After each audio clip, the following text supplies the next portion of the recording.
Hello friends, in this video again I'm with you with some questions. This time the questions are from chromosomal theory of inheritance and the linkage.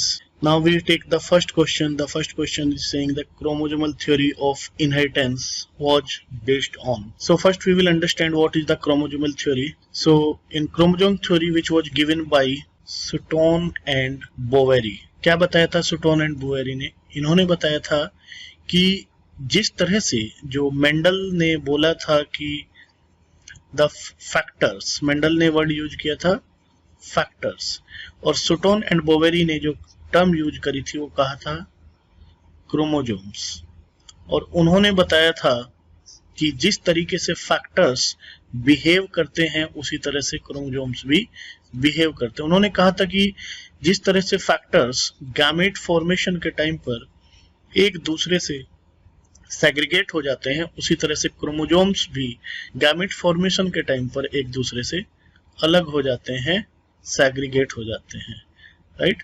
सो ये बताया गया था chromosomal theory में। Let's see the option. The first option is saying the sex linkage. No, it is the segregation of gene which is the correct answer for this question, right? Now we move to the next question, and this question is saying lack of independent assortment. We have to mark this word which is showing the lack, right? lack of independent assortment यानी कि जो Mendel ने independent assortment दिया था उसकी कमी है। of two genes A and B in fruit fly, it is Drosophila melanogaster is due to। Drosophila melanogaster पे जो एक्सपेरिमेंट किया था वो किसने किया था? मॉर्गन ने, राइट। मॉर्गन ने क्या दिया था? उन्होंने दिया था लिंकेज। क्या कहा था उन्होंने कि अगर कोई भी दो जीन जो कि एक ही क्रोमोसोम पर लोकेटेड हैं वो कभी भी एक दूसरे से इंडिपेंडेंटली सेग्रीगेट नहीं हो सकते, राइट। ये कहा था किसने? मॉर्गन ने, राइट। क्योंकि जो सेग्रीगेशन होता है या असॉर्टमेंट होता है वो असॉर्टमेंट या सेग्रीगेशन किसका होता है? वो दो अलग अलग क्रोमोसोम्स का होता है, राइट। तो यहां पर अगर ये दोनों जीन अलग अलग क्रोमोसोम्स पर लोकेटेड हैं तो वो इंडिपेंडेंटली एक दूसरे से क्या हो जाएंगे? असॉर्ट हो जाएंगे, राइट। यहां पर इंडिपेंडेंट असॉर्टमेंट आ जाएगा। लेकिन अगर दोनों जीन एक ही क्रोमोसोम पर लोकेटेड है तो वो इंडिपेंडेंटली असॉर्ट नहीं हो सकते, राइट। तो इसका रीजन क्या है? इसका रीजन है लिंकेज। तो यहाँ पर फर्स्ट ऑप्शन जो है वो करेक्ट हो जाएगा कि लिंकेज की वजह से वो जीन जो है वो इंडिपेंडेंटली असॉर्ट नहीं होते हैं। Now we take the next question. In question number 3, the number of linkage group. Number of linkage group find out करने हैं किसमें? Pisum sativum. देखिएगा पाइसम सेटाइवम पे सबसे पहले हम जानते हैं कि लिंकेज ग्रुप क्या होता है। लिंकेज ग्रुप होता है number of different types of chromosome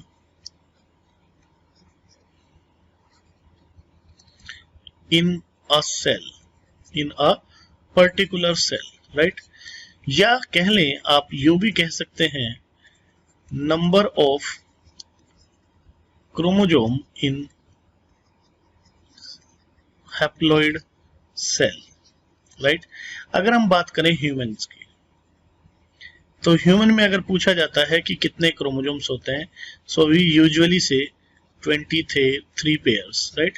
23 pairs means there are the 23 types of the chromosomes. So in case of female, there are 23 linkage group, but in case of male, there are 24 linkage group. Why 24? Because X and Y, there are the two different types of chromosome along with 22 autosomes. So यहाँ पर जो हमारे पास linkage group है वो 24 होंगे। अब आते हैं हम पाइसम सेटाइवम में। जैसा कि हमें पता है कि गार्डन पी में जो पाइसम सेटाइवम है उसमें 2n इज इक्वल टू 14 होता है। सो n इज इक्वल टू यहाँ पर हो जाएगा 7। तो यहाँ पे जो करेक्ट आंसर आ जाएगा वो आ जाएगा D.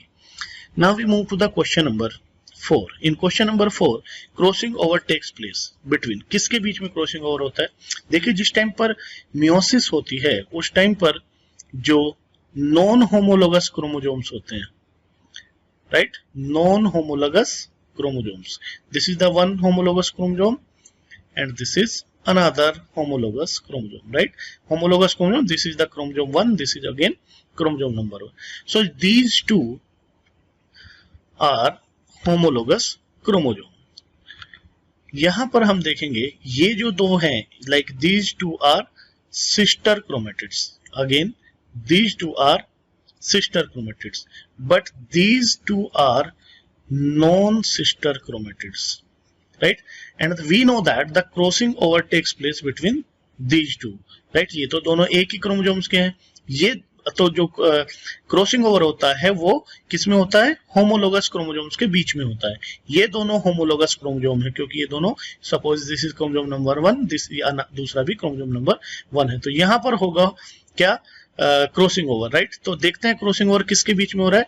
Non sister chromatids of homologous chromosome, right? Let's see the option. Non sister chromatids of non homologous. ये तो यहाँ पर तक तो ठीक है, ये ऑप्शन नॉन सिस्टर क्रोमेटिड्स के बीच में हो रहा है, लेकिन यहाँ पे हम देखेंगे किसके बीच में हो रहा है? Non homologous. तो यहाँ पर ये पॉइंट हमारा गलत हो जाता है, right? Now we take the second option, that is the non sister chromatids. यहाँ तक ये ठीक है, ऑफ होमोलोगस क्रोमोसोम. तो ये क्वेश्चन हमारा यहाँ पर ठीक हो जाता है, राइट? सिस्टर क्रोमेटिड्स के बीच में कभी भी नहीं होता है क्रॉसिंग ओवर. चलिए आगे बढ़ते हैं. ये पूछा है क्रॉसिंग ओवर अकर्स इन. किसमें क्रॉसिंग ओवर होता है? जैसा हमें पता है कि क्रॉसिंग ओवर जो होता है, it is during gamete formation, right? And we know that the gamete formation takes place during meiosis, right? So the correct answer would be meiotic cell. Now we move to the next question. Genetic recombination is due to. Genetic recombination होते क्या है? देखिएगा, genetic recombination ये होते हैं जिस time पर जो नॉन पेरेंटल होते हैं. क्या होते हैं? नॉन पेरेंटल होते हैं.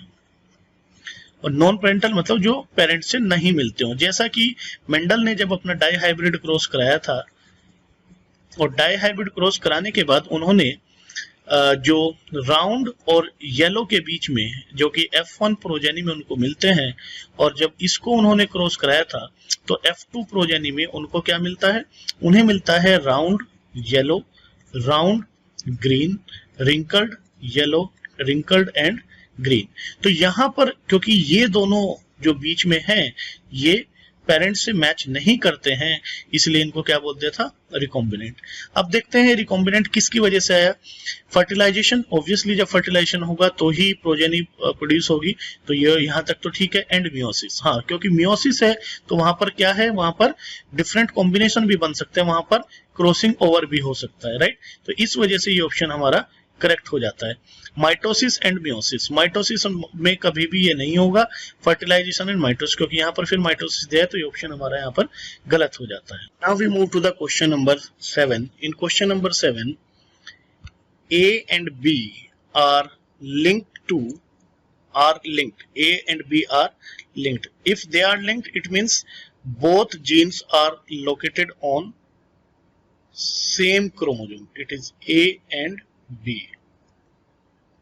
What shall be the genotype of progeny in a cross between capital A और सो ये अगर एक इंडिविजुअल है और इसका जो जीनोटाइप है क्या है?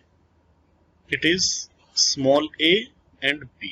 The one is the AB, it is here, and another is small a, small b, it is here, right? And it is crossed with an individual with small a, small b, small a and small b. यहां से gamete बनाते हैं तो यहां से gamete क्या बनेगा? A, B and the another gamete A and B, right? अब यहां से जो गैमेट आया वो क्या है? A और B. When these two gamete will be fused, then here the individual genotype will be A, B, A, B. And when these two gamete will be fused, it would be A, B and A, B. Let's see the options. Capital A, तो ये option हमारा यहाँ गलत हो गया. Capital A नहीं आ सकता. Capital A small ए, ये ऑप्शन हमारा बन सकता है. देखिएगा ये क्या है? Capital A small A, capital B small B, वो यहाँ पर है. दूसरा ऑप्शन है हमारा ए बी बी, वो भी हमारा यहाँ पे ए और बी बी. तो हमारा ऑप्शन जो है बी वो करेक्ट हो गया. सी में फिर से डबल ए दे दिया, ये ऑप्शन गलत हो गया. नन ऑफ द बी गलत हो गया. Now we move to the question number 8. 1 centimorgan is equal to recombination frequency. Centimorgan क्या है? सेंटीमॉर्गन लिंकेज मैप की एक यूनिट है, लिंकेज मैप यूनिट है, right. As we know that 1% recombination is equal to 1 morgan, right. और जैसा हम जानते हैं कि 1 metre is equal to 100 centimetre, so similarly 1 morgan is equal to 100 centimorgan. और यहां पे पूछा है इक्वल टू रिकॉम्बिनेशन फ्रीक्वेंसी कितने की, तो अगर हम एक की बात करेंगे तो that would be 1 centimorgan equal to 1/100, so answer would be 0.01 recombination frequency आ जाएगी, because it is equal to 1 morgan, right. ये हम कैलकुलेट कर रहे थे। तो आंसर देखते हैं, आंसर में हमारा क्या आ गया, बी हमारा correct. Now we move to the question number 9। In question number 9 the maximum frequency of recombination of genes of two loci. Maximum frequency जो किसी भी रिकॉम्बिनेशन की हो सकती है वो क्या हो सकती है, वो 50 हो सकती है, इससे बियॉन्ड नहीं जा सकती। उसका रीजन ये है कि after crossing over, suppose it is the 2 chromatids of 1 chromosome and these are the another 2 chromatids of homologous chromosome, and crossing over takes place between these two. After crossing over and the longitudinal division of the centromere, these 2 chromatids becomes 2 chromosomes, right? Suppose it has A, so after crossing over it has A and small b, A and small b, it is capital A, capital B, capital A and capital B. So when the crossing over takes place, this will have small b, right, and it will have A and capital B, it will have small a, small b. So because these 2 chromatids, or sorry, these 2 chromosomes will go in different offsprings, they will never come together, right? If they will never come together, so आप देखेंगे कि किसी एक gene को लेकर जो possibility थी वो क्या हो गई, हाफ हो गई, राइट। तो यानी कि जो ये अलग इंडिविजुअल में जाएगा क्या होगा, 50% विल ऑक्यूपाई और 50% इधर चला जाता है। तो इसलिए इससे ज्यादा जो रिकॉम्बिनेशन फ्रीक्वेंसी है वो कभी नहीं हो सकती। मैक्सिमम रिकॉम्बिनेशन फ्रीक्वेंसी जो है वो होगी हमेशा 50%।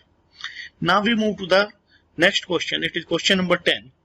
The genes of different traits are located on different loci on same chromosome. जब भी कोई क्रोमोसोम्स पर 2 जीन अगर लोकेटेड हैं A and B, so वो हमेशा क्या होगा, साथ जाएंगे, और जब वो साथ जाएंगे तो इसको हम क्या बोलेंगे, that is known as linkage, right? That those genes are linked together.